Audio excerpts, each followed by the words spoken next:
Olá! Nossa aula de hoje irá abordar o seguinte tema: do imperialismo à Primeira Guerra Mundial. Um período rico e extremamente interessante para o desenvolvimento do capitalismo. A Segunda Revolução Industrial, ou a Revolução Industrial pelo mundo, foi caracterizada por uma brutal dominação política e econômica dos países industrializados sobre os países subdesenvolvidos ou periféricos. Podemos destacar que essa subordinação ocorreu tanto no campo econômico como no campo político.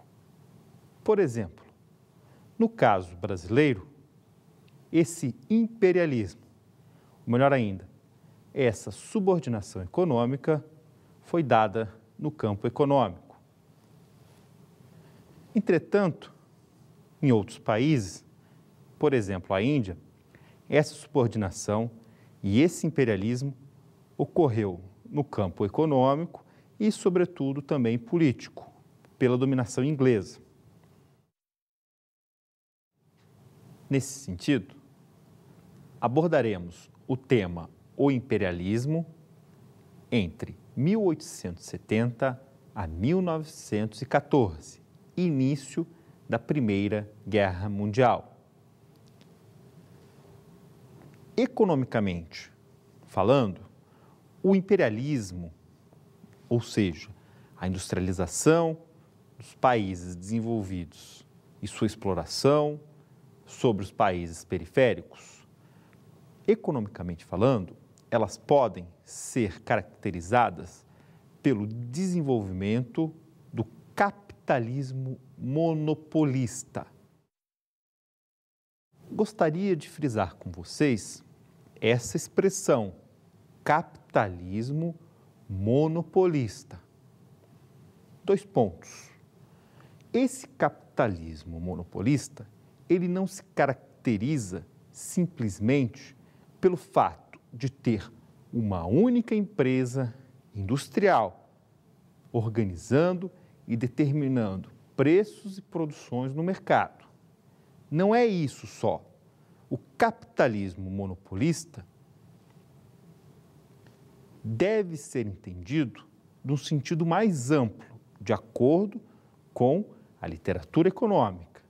Ele deve ser entendido como um grupo de poucas e grandes empresas que dominam o mercado através da determinação de preços e quantidades, acumulando, nesse caso, um nível de capital produtivo elevado e concentrando grande parte do lucro sobre o bloco ou esse conjunto de grandes empresas. Vamos falar um pouquinho mais como que essas grandes empresas operavam dentro dessa dependência ou subordinação econômica. Ocorria da seguinte forma: as grandes empresas industrializadas tinham suas sedes nos grandes países capitalistas e, para abastecer, por exemplo, sua indústria têxtil, sua indústria de siderurgia, sua indústria de mineração, indústrias de transformações, elas precisavam de matérias-primas e mercados consumidores. Neste sentido, eles absorviam e compravam essa matéria-prima das economias ou dos países subdesenvolvidos. Por exemplo, um país subdesenvolvido enviava couro e algodão através de exportações para um país industrializado. Este, por sua vez, obtinha essa matéria-prima, transformava esses produtos, couro e algodão, em produtos industrializados, no caso, sapatos e roupas, tecidos, e revendia para os mercados subdesenvolvidos. Ou seja, no caso brasileiro, exportava couro para a Inglaterra produzia sapatos e o Brasil comprava os sapatos industrializados. Nesse sentido, cria-se dois polos interligados entre si que realizam uma divisão internacional do trabalho. Essa divisão social do trabalho internacional, como vocês podem observar, fez com que os países industrializados absorvessem essa matéria-prima a um custo muito mais barato.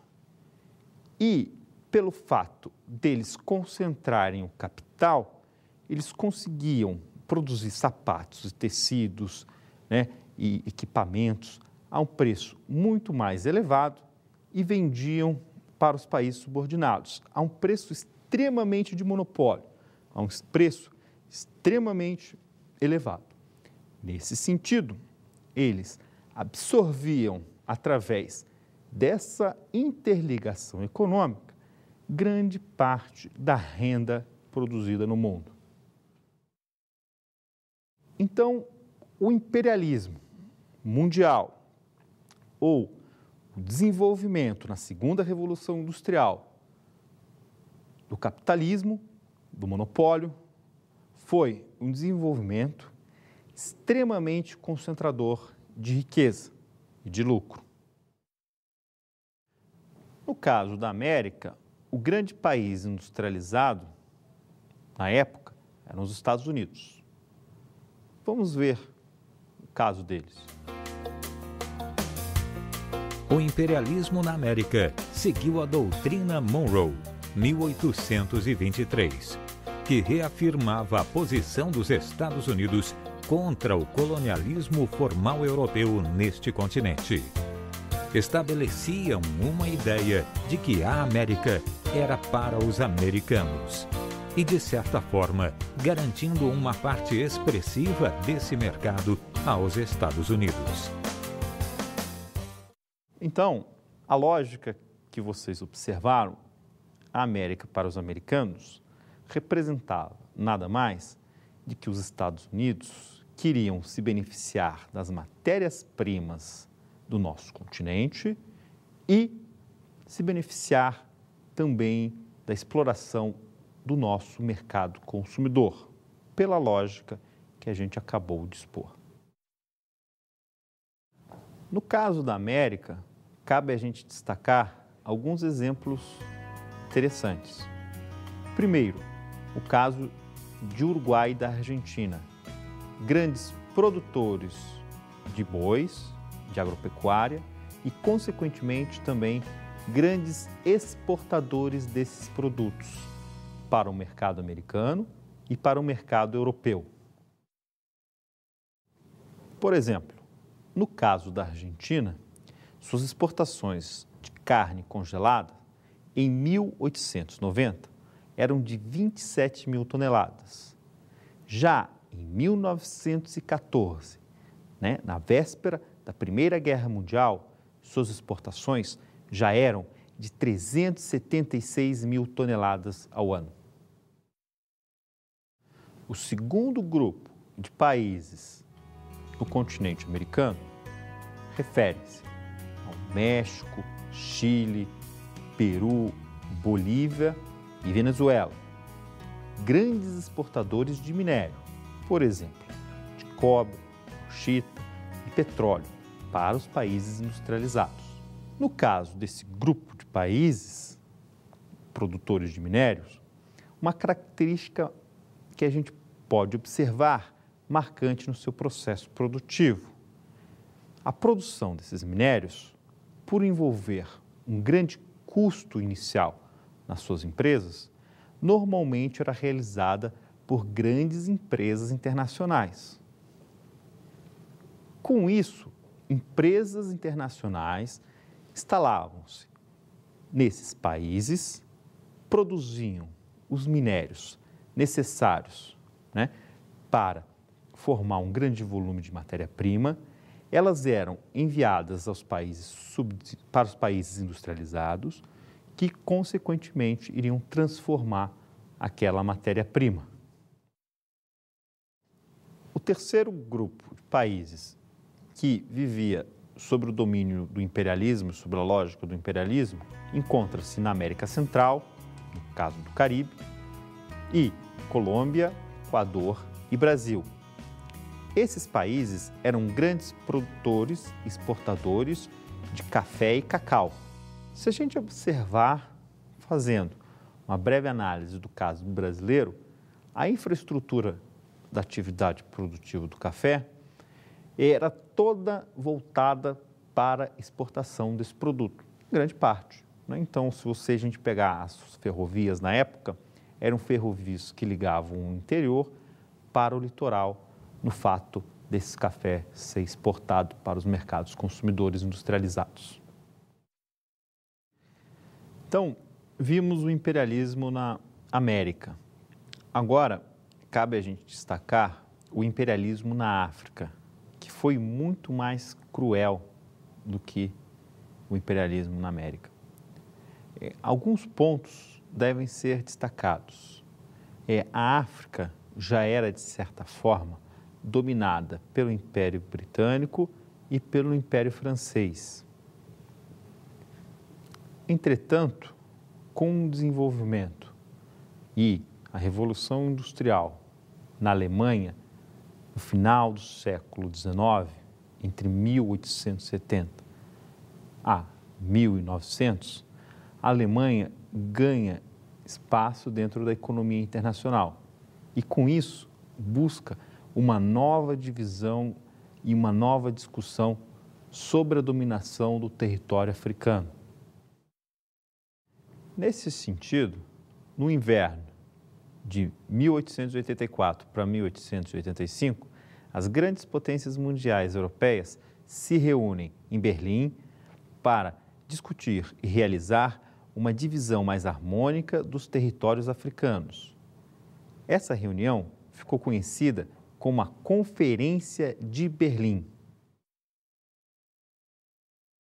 Podemos argumentar, sem sombras de dúvidas, que esse processo de divisão territorial ocorreu sem respeitar religiões, sem respeitar sociedade, sem respeitar cultura e de uma maneira unilateral das nações industrializadas.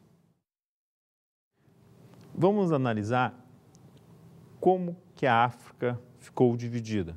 A Inglaterra ficou com o Sudão, Egito, África do Sul, a Rodésia, que é a atual Zimbábue, e Nigéria.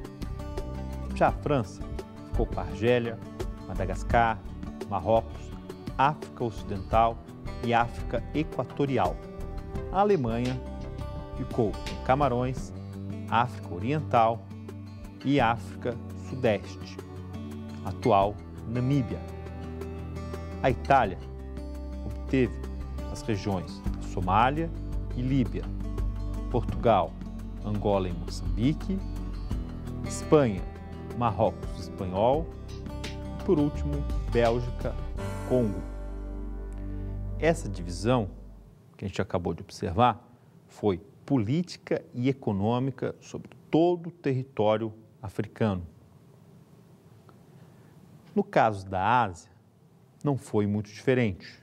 O imperialismo, principalmente conflitante da coroa inglesa com os franceses, levou à seguinte divisão territorial desse continente. A Inglaterra manteve o seu domínio político e econômico sobre a Birmânia e a Singapura, e a França sobre a região da Indochina. Podemos argumentar que, sem sombra de dúvidas, o imperialismo nesse período, de 1870 a 1914, era um imperialismo que observava-se guerras e dominações, questões políticas em todo o território mundial.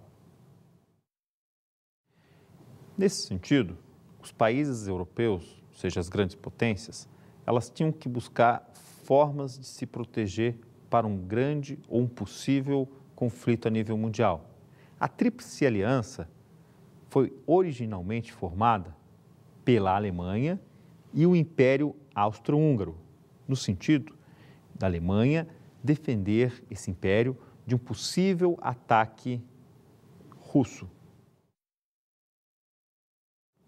Posteriormente, a Tríplice Aliança absorveu a Itália, formando no início da guerra de 1914 uma aliança entre a Alemanha, Império Austro-Húngaro e as forças italianas. Legal.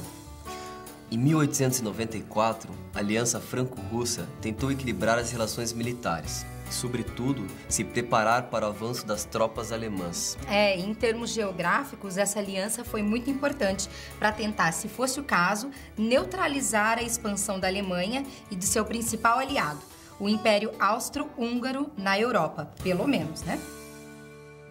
Realmente, para neutralizar o crescimento do poder militar alemão, Rússia e França se unem para, estrategicamente, dentro dos limites geográficos do Oriente e do Ocidente, tentar neutralizar a expansão desse Império Alemão.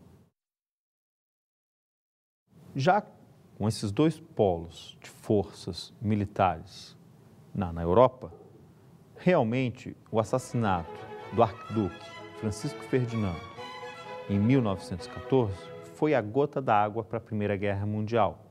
Mas cabe ressaltar que o mundo já vivia um período de conflito, né, entre a Europa e principalmente, né, a nível mundial. Antes de discutirmos as situações econômicas do período da guerra e seus impactos sobre a economia e a sociedade, vamos mostrar como que a economia brasileira se comportou no imperialismo. Analisando a economia brasileira no século XIX, podemos entender as relações de subordinação e dependência de nosso país perante as economias industrializadas. Contudo, cabe destacar que essa subordinação era muito mais no nível econômico do que no nível político, pois ressalta-se que em 7 de setembro de 1822, o Brasil se tornou uma nação independente, politicamente, de Portugal, e em 15 de novembro de 1889, a proclamação da República, instalando-se um novo regime político no nosso país. A economia brasileira nesse século, já na segunda metade do século XVIII, era baseada no crescimento e no fortalecimento da produção e na exportação do café para os principais mercados industriais. Podemos destacar que o crescimento das exportações cafeeiras brasileiras trouxeram mudanças importantes na infraestrutura de nosso país, assim como nas relações sociais.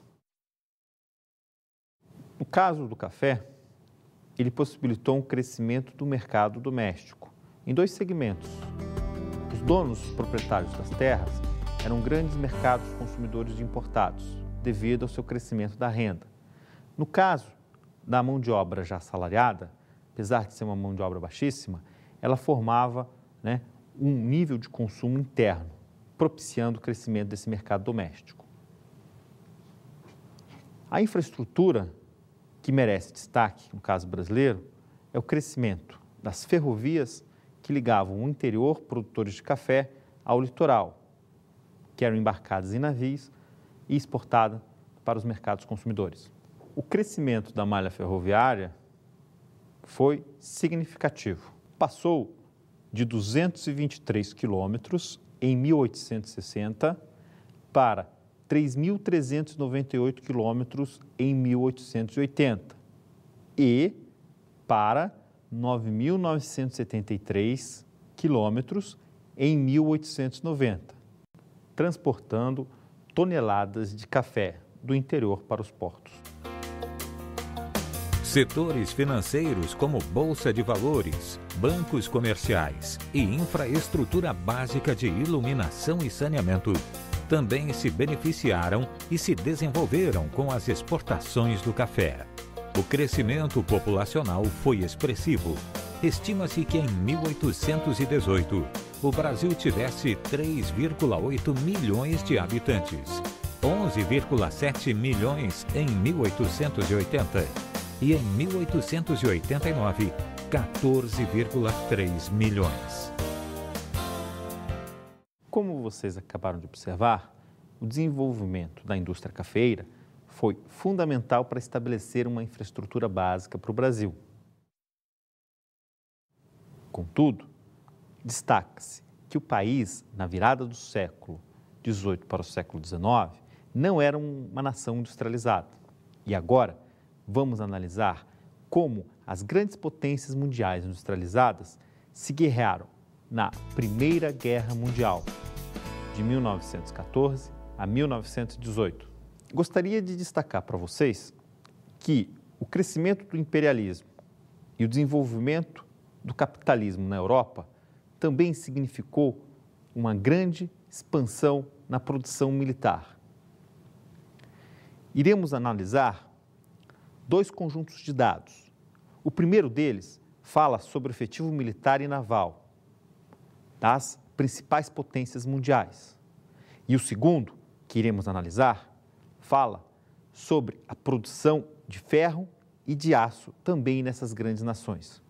Por exemplo, na Alemanha, o seu efetivo militar passa de 426 mil unidades em 1880 para 524 mil unidades em 1900. E no início da guerra, isto é, em 1914, o seu efetivo militar é de 891 mil unidades. A Rússia apresentou os seguintes dados. Em 1880, 791 mil unidades. Em 1900, 1.162 mil unidades. E, em 1914, 1.352 mil unidades. Com isso, podemos observar que tanto a Rússia como a Alemanha, as grandes potências industriais, elas já vinham se preparando para um conflito armado, pois o seu efetivo militar e sua produção, nesse campo era extremamente crescente. O segundo grupo de dados de produção econômica que eu quero destacar é sobre a produção de aço das principais potências mundiais. A Alemanha, por exemplo, em 1910, produziu 13,6 milhões de toneladas de aço e, em 1913, expandiu essa produção para 17,6 milhões de toneladas de aço. E a Rússia, nesse mesmo período, isto é, em 1910, produziu 3,5 milhões de toneladas de aço e, em 1913, 4,8 milhões de toneladas de aço. Esses dois conjuntos de dados que a gente acabou de observar ilustram que a produção bélica na Europa estava em franca expansão. Consequentemente, o continente já vivia um período de paz armada, ou seja, um período de pré-guerra mundial. Durante a guerra, pelo menos no início, o volume de produção continuou se expandindo, pois a economia de guerra tinha como objetivo e função mobilizar todos os fatores produtivos, os recursos econômicos, para atender às necessidades militares dos seus países. Em termos financeiros, podemos dividir a Primeira Guerra Mundial em gastos através de dois grandes blocos, ou seja, a Tríplice Aliança e a Tríplice Entente. Analisando esse conjunto de dados, argumentamos que a Tríplice Entente gastou, no período de guerra de 1914 a 1919, 57,7 bilhões de dólares e venceu a guerra. Já os aliados gastaram, nesse mesmo período, 24,7 bilhões de dólares. O imperialismo foi marcado pelo capital monopolista e concentrador de riquezas. As grandes nações, tanto europeias como os Estados Unidos e o Japão, buscaram dominar de maneira desigual os mercados periféricos. De fato, o imperialismo foi realmente caracterizado pelo domínio das grandes potências industriais. E a Primeira Guerra Mundial representou um conflito sem precedentes dentro da história da humanidade. Podemos caracterizar que o imperialismo e a economia de guerra gerou um crescimento da produção industrial, crescimento rápido da produção, escassez de mão de obra, aumento no preço dos produtos primários e falta de produtos industriais nas economias periféricas.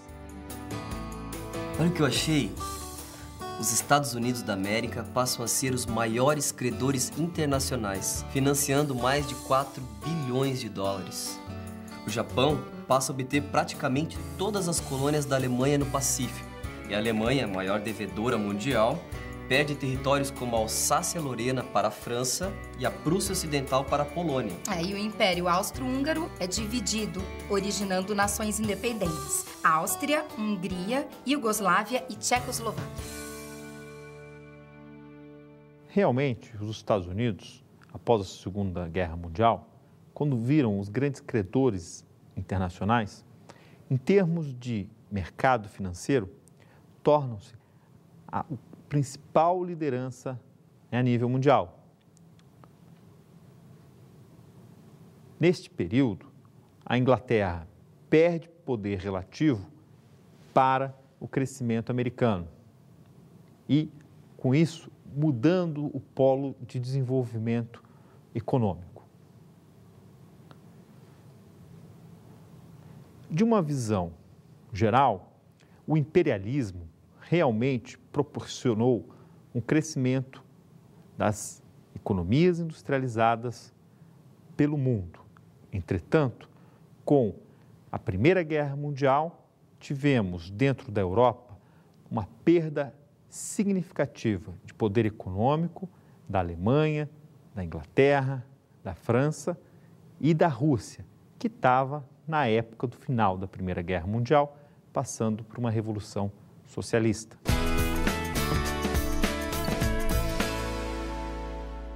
Minha dica de estudo para melhorar o conhecimento de vocês no imperialismo seria o livro Ciro Rezende, História Econômica Geral, editora Contexto. Dentro da sua análise, ele busca destacar como que os grandes impérios absorveram dos principais continentes da América, da África e da Ásia a riqueza e concentraram, através do seu poder econômico, grande parte do lucro da produção mundial.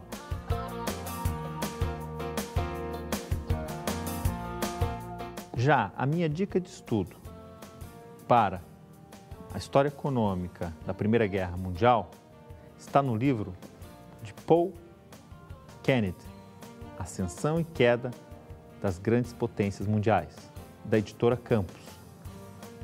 Este livro, realmente, ele traz dados e uma discussão fundamental no capítulo 5 sobre a Primeira Guerra Mundial. Boa leitura e bons estudos para todos.